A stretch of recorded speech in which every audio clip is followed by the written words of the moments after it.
We cannot say the same about when the conversation moves offline. So the second the customer picks up that phone, all that tracking is gone.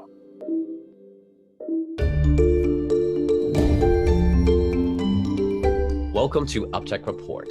This is our Applied Tech series. UpTech Report is sponsored by Teraleap. Learn how to leverage the power of customer stories at teraleap.io. Today, I'm excited to be joined by my guest, Mo Asady, who's based in Orlando, Florida. He's the CTO at Convirza. Welcome, Mo. Good to have you on. Thank you. Thanks for having me. Now, help me understand for Convirza, the problem that you solve. Just starting off, it kind of sets the stage for the rest of this. I understand it's a high level looking at your website, enterprise call tracking and call optimization platform. But truly, what's the problem that you guys are focused on? So in today's online world, there are a lot of tracking solutions for when the customer is online. We cannot say the same about when the conversation moves offline. So the second the customer picks up that phone, all that tracking is gone. So what we have come up with is creative ways to maintain that web session, the continuity of the online tracking and connect it to that conversation. That's the problem that most of the companies that work with us are trying to solve. Being able to bring attribution to your efforts, to what the sales folks are doing, your marketing efforts, and that's why people have loved being able to have internet technology of tracking links, et cetera. But you're right, when you go to the offline of talking to someone, you lose that visibility. But new technology has made that possible. Help me understand. Let's dig into the technology itself. How does it work? And also, how is it different from other options out there? So the company is 20-year-old, and in technology terms, that's a dinosaur. It's a very old company, and we started with just classic call tracking. So we would provide phone numbers that customers could use in their marketing campaigns, and then all these recordings would be, all these calls would be recorded and analyzed by humans. As technology evolved, we took out the human factor out of that. So right now, AI is listening to these conversations, and it is able to look at probably 50 different indicators of what happened on that call. And did that call result in a conversion? Answering the big question of ROI. Because when it comes to marketing, it's the one big question that all customers are wondering. I spent X, how much did I get back? So we help them understand the amount of conversions that resulted out of that marketing campaign. We also identify any lost opportunities. How many leads came in but did not end up converting? And why did they not convert? Was it a training issue with your agents? Did they just miss certain key aspects in the conversation? Did the customer acquire the contact information of the caller? Did they own the conversation and really lead it in the right direction? Was any competitor names mentioned, et cetera, et cetera? There are so many indicators that we look at, but ultimately at the end of the day, we help them better understand the data around the marketing campaign and be able to tweak it the next time, because marketing is all about planning, executing, measuring, and then doing it again. That cyclical nature for sure. For those that are familiar with our series, we usually like to look at the technology piece, the business piece, and also the journey that you've been on and the business itself. Let's stay on the technology just for a little bit longer. And you've mentioned a lot there, and there could be a lot to unpack. Let's start with, you said the 50 different attributes. What are some of those attributes that your algorithm, your AI is looking at? So again, I think the most important is tying it to the money, to the spend on that marketing campaign. So ROI is right at the center there. Being able to identify conversions, being able to tie amounts to these conversions and say you converted X amount, that is extremely important. I think what is unique about Convirza is that we are able to identify not only actual conversions, but lost opportunities, saying there was 50,000 to be made on this campaign, which you completely missed. And we do that almost in real time. When I say almost, we're seconds behind the call. So the second that call is done, the AI looks at it and identifies a lost opportunity. And that triggers a notification to the floor manager, to the sales manager, whoever is working on the client side, to let them know that you've just lost an opportunity. This is the person, their contact details. Pick up the phone and close that opportunity because something did not go as planned. Is it looking at is simply, all right, it's listening, natural language understanding. No, thank you, I'm not interested. Or is it looking beyond that of no, how way it got beyond. to the point? Okay. Way beyond. So keyword spotting is the old way of doing things. And that's how we started. We were looking for certain keywords within the conversation and flagging them. But now the AI has evolved, and what it does is it looks at the entire conversation and getting the entire context of what really happened.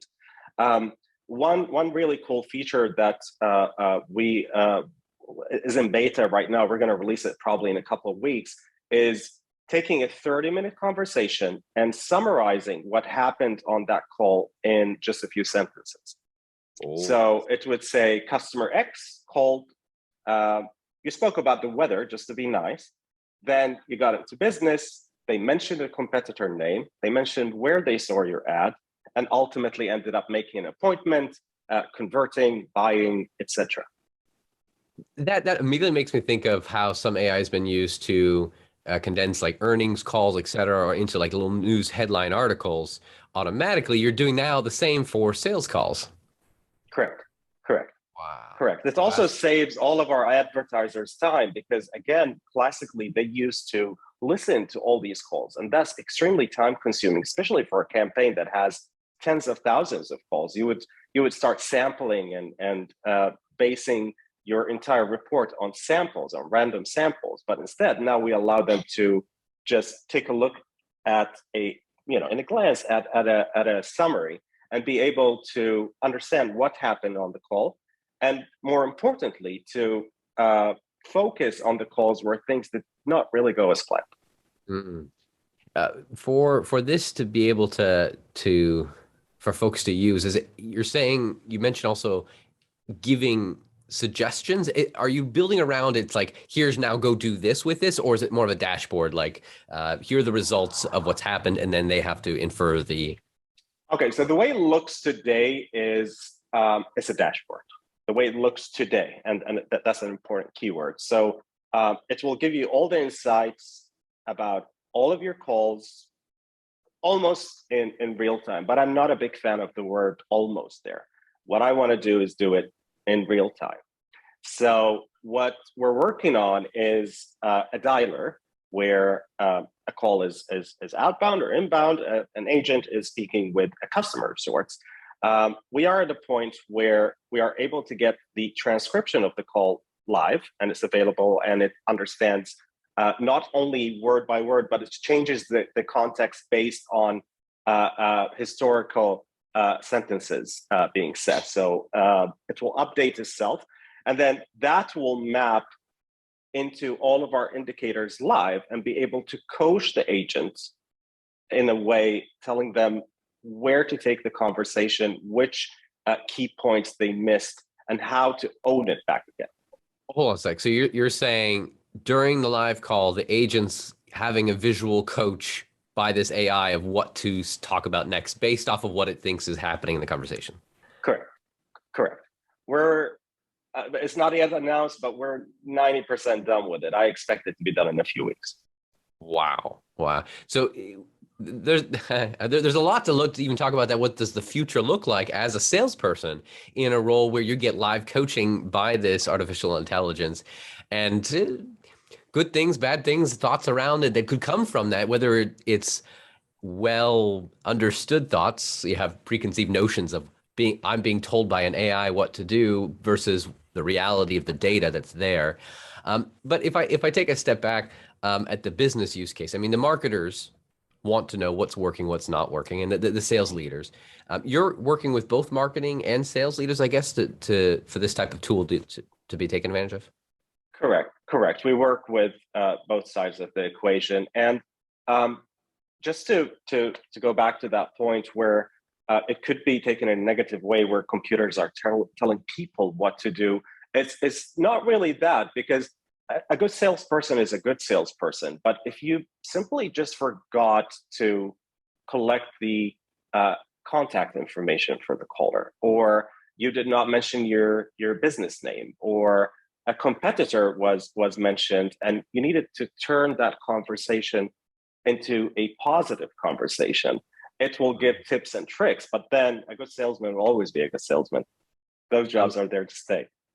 I love the distinction there, breakdown, because we as humans, we will always forget something. And that should be the role of technology, is that it aids us in being able to do our jobs better than even without it. Absolutely. The base where technology is today, it wouldn't have been possible to do this 10 years ago, 5 years ago. Let's take a little bit. I'm curious on your journey. In brief, like, where did you start in technology? So I graduated from Stockholm, Sweden. That's where I got my bachelor's. Moved to London, started as a developer, became an architect, moved back to Stockholm, worked a few years for Microsoft, then decided to try something new, went into video streaming online, spent 5 years there. Then another new thing, and thought, let's use technology for logistics. Did that for 5 years. And now I'm back in the telecom industry. So a little bit all over the place, all over the world. What about coming back to now telecom? I'm like, what interests you? Why are you looking into this and excited about this role? New solutions to old problems. This is an ancient problem. It's always been there. Phones have been around for a very long time, but there are new solutions to that problem. AI is definitely a huge aid. It's taking over. It's making it cheaper to understand the data. It's making it cheaper to generate the data. And now we're able to present it to our customers in ways that not only let them understand what they're doing and how well they're doing it, but also how to make it better. Because here's a thought for you. When you think of customers or customers who pick up the phone are very unique. I don't think they belong in the lead category. They're more on the prospect side of things, because they're either new customers that are looking to convert. They are demonstrating that will to convert by picking up the phone, speaking to a real human, or existing customers that have a real problem that needs to be solved immediately. And they are two sides of extremes that need to be handled very carefully, because an angry customer will definitely result in a bad review. And we all understand how important these reviews are. And a hot prospect that is looking to convert needs to be handled in a special way. And if you compare them to form submits, emails, etc. Mm-hmm. It's being able to understand as quickly as possible who this person is and how to deal with them is going to make the difference in better outcomes. 100%. And the way we do that, just back to technology for a minute, is we tie that phone call, that person, to a web session. So again, we're good tracking them online. There are tons of tools that do that. We're able to know how many pages they visited, how long they've spent on each page, what they clicked on, etc. But then when they pick up the phone, that connection is lost. What we have come up with to solve that problem is called DNI, dynamic number insertion. What that means is you will be displayed a unique phone number. It's not the big toll-free number that the company uses, but instead just a unique number that is tied to you as a person. When you call, we know your entire online history. We still continue to see your online history. Even if you're engaged on a conversation and you click on the website looking at something, we would still be able to see that and know that it was you. And then once you hang up that phone call, then that number goes back to the pool, is recycled and used for the next person. That ability to know who that person is, the what they've been looking at the website, helps that agent potentially do their job better. I know of this industry, but I don't know all the pieces. What I've heard is that it's growing. So I'm curious for you, like, speech recognition comes kind of like table stakes. Everyone has that technology, the ability to listen in and understand. And how do you guys compare to other solutions that are growing up, Gong and other things like that? Well, in terms of speech recognition, it's a very tricky subject because there are so many accents. Take mine, for example, out there, and what we do is we do the Convirza test. I think we have employees that speak in total over 20 different languages.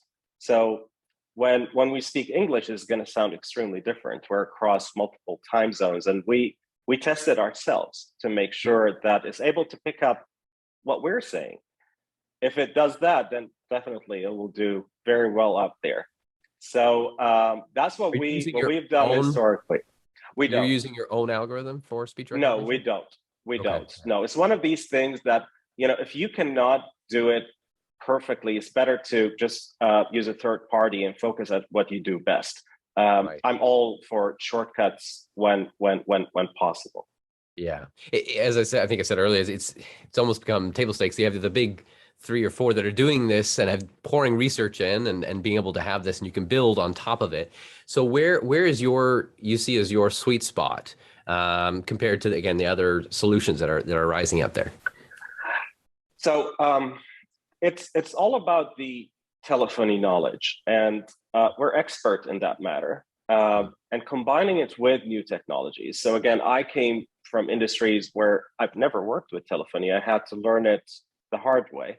But then combining that with new web technologies and AI and machine learning technologies is what made the difference, because there is a generation shift happening on the telecom arena, if I would call it, where you have your hardcore telephony engineers that work only with SIP, and now everything has changed to API-based telephony, where you can do a lot of things live as the call is happening. We're talking about the ability to do web lookups and scraping and collecting certain information live as the call happens, because it's always trigger action. As long as you have the trigger and the action, you're able to do whatever you want. Did you say API phone calls? Is that the term? I'm still trying to. That is the term. Okay. Yes. How long has that been around in existence? Probably 5 years. 5 years. Okay. And what is that becoming adopted everywhere? Is it just become the standard? Yes. What's kind of then, what are you excited about if we look forward from here and the opportunities that exist with API phone calls and the interconnectedness that means with technology? What gets you excited? Again, it's an ancient problem, and there are limitless solutions to that problem. I think there are so many things that no one have thought about yet. I don't believe phone calls are going anywhere. We will still use them for when we need them. And again, people picking up the phone are extremely different personas and should be handled accordingly. So technology is evolving on all fronts. There are ways to integrate it to some other cool things that are happening elsewhere. We're just excited about the future, and there is no clear leader in this industry today. Let's be honest about it. So what we're looking to do is to continue growing by just being a leader in technology first and proving ourselves, and growing our presence and market share.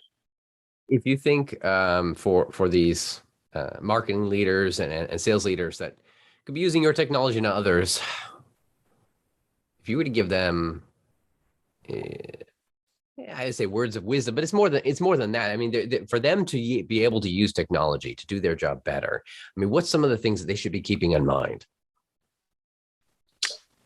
Just like any other tool, we've listened to our customers because as a technologist, it's very easy for me to assume that I know the solution to a problem. But unless it's proven by putting in the market and getting feedback, we've been doing that for 20 years. We've been collecting feedback from our customers and making sure that we build exactly what the customer wants. So it is a tool that saves them a lot of time. We don't want to add complexity to their daily routines. We understand how busy they already are. So we want to make sure that we're providing them a tool that saves them time, first of all, and gives them all the data that they need to be able to make more qualified decisions in their daily jobs. I'm fascinated when technology can come in and actually help people do more with their jobs, be able to elevate the opportunities, because I think that should be the role of technology, not remove people from the job, but actually help us do our job better. And I am fascinated with the ability for AI or artificial intelligence to understand human conversation and be able to understand the nuances that originally just people, like you'd have to have a person truly listen and get the nuances. And I feel like we're getting to that point. That's where we kind of started our conversation. You were digging into the technology that it start with just keywords, and now it's actually so much more. If I can, I just spend another moment on this. Just are able to understand sentiment and even other things like that? Like if we were to look at that, to what extent can truly an AI understand human conversation? Absolutely, it does. It does understand sentiment at not only on an entire conversation level, but also at a sentence level. So if you say, "I'm not sure about that," it would pick that and say, "You're more on the negative side because you're not even neutral there." And it's very fascinating, and we're planning to take it a step further.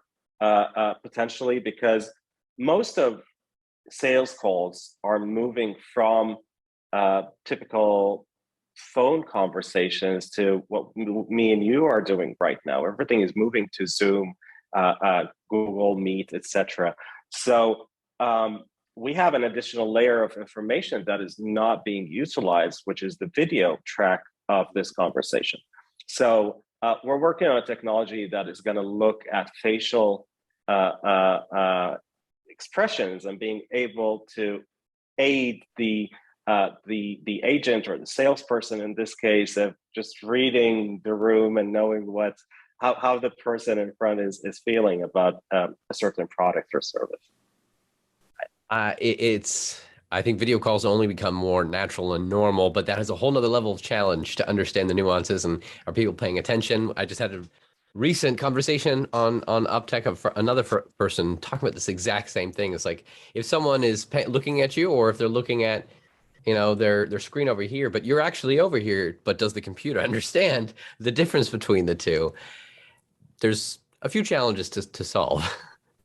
Absolutely. But the great thing about machine learning is all you need to do is show it some good examples of the problem and the solution. Then it will figure everything in between. It will figure how to get from the problem to the solution. And that is the key to building. I'll circle back to summary, which I think is a very interesting feature that could take a 30-minute conversation and turn it into just a few sentences that tell you exactly what happened. In order to be able to generate that very condensed piece of information, you need to fully understand everything that's happened on the call. And keyword spotting would definitely not get you there. GPT-3. I'm talking about the exact name. Is that playing a role in some of the stuff? Are you guys using it, or what are your thoughts around it? So we use a lot of technology. This is always about being up to date. What's new out there? And what I can tell you about our AI team is they are very good at reading new publications and papers out there and understanding what the brightest around the world are doing, and just jumping on it and figuring out how to do it on our own. It's just an interesting team. They are hungry to learn more, and I think that is the key. Mm-hmm. I feel like with the open source community that is growing as a base, and then for the businesses being, okay, how can we apply that to solve a specific problem challenge in a workflow? And you guys are focused on that for this enterprise space of exactly from call tracking to from coming to a website to understand how that sentiment comes and that entire workflow. It's different than another use case, which could be something very completely different, but it's applying it to solve this unique challenge. That's where it's nice. Technology problem. Absolutely. Yeah. It all starts with understanding the problem. You need to understand and own the problem to be able to figure out solutions.